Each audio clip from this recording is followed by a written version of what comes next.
Hey everybody, this is Dr. Crawford, and this is week 3 of Education 703.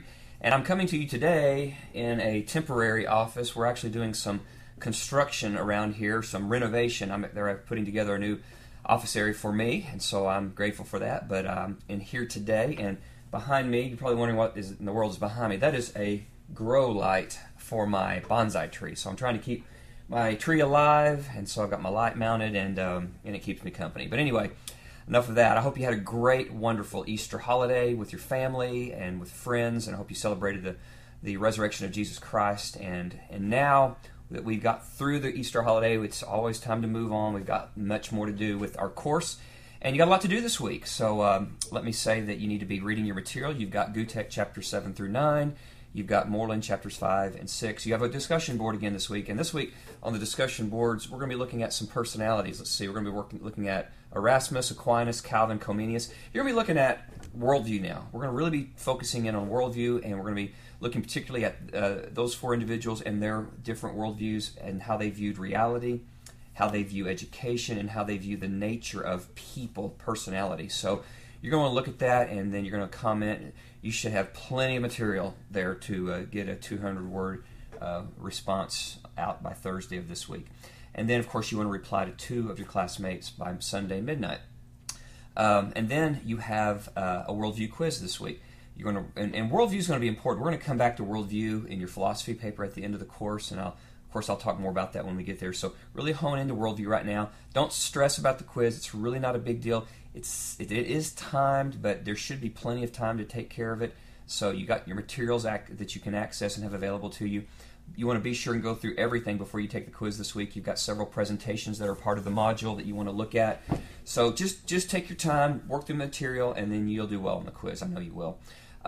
Looking ahead, you've got an assignment, a major assignment due next week. You have a 6 to 8 page paper. It's a Foundations of Biblical Foundations assignment, Principles of Biblical Foundations. There's a list that's been given to you of just something like 40, 50 biblical principles foundational to education, and you want to go through and you want to pick out several of those that resonate with you. On the paper, you're going to actually select 10, and you're going to be taking those 10 principles that resonate with you, and you're going to be mingling them together with the material from J.P. Moreland's book. It's a 6 to 8 page paper. Still a couple of weeks off, and next week in the video I will speak specifically about that assignment, about what I'm going to be looking for when I grade the assignment. Let me say that you'll want to always look at the instruction sheet that's going to be included on the Blackboard website. I have had the chance to go through most of your papers from last week, and I've got to tell you, as a batch, they were fantastic. They were really, really good. I did notice some small things that were kind of common across the board. I mentioned this in the video last week. For whatever reason, when it comes to writing an abstract on papers, students just frequently leave off the key words that are specifically a part of the abstract. So I mentioned that, and even this week, there are many papers that came through with no key words in the abstract. So you want to pay attention to those kinds of details. Most of you are pursuing upper level degrees, and so your writing should be at a very high level right now. This is a graduate level course. You're doing graduate level writing now. And the details, even though they're details, and it's easy to think, well, gee, that's just a small thing. Honestly, the small things become big things when you get to this level that you're working at right now. So your margins, your spacing, all those things are very important. Some of you are going to be pursuing a doctoral degree. You're going to be doing dissertation writing.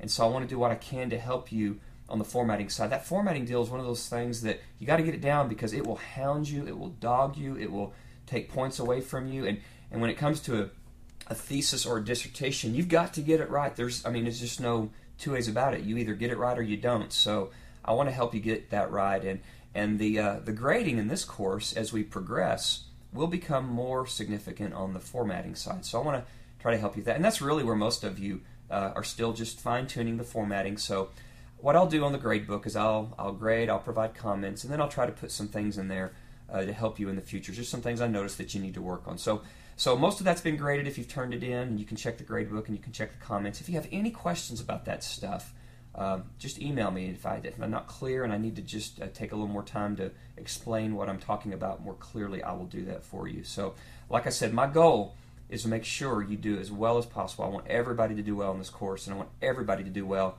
in whatever your journey is academically as you pursue whatever degree you're pursuing. So let's have a great week. I'll look for you on the discussion boards, and if you have any questions along the way, just feel free to email me at any time. God bless, and have a wonderful week.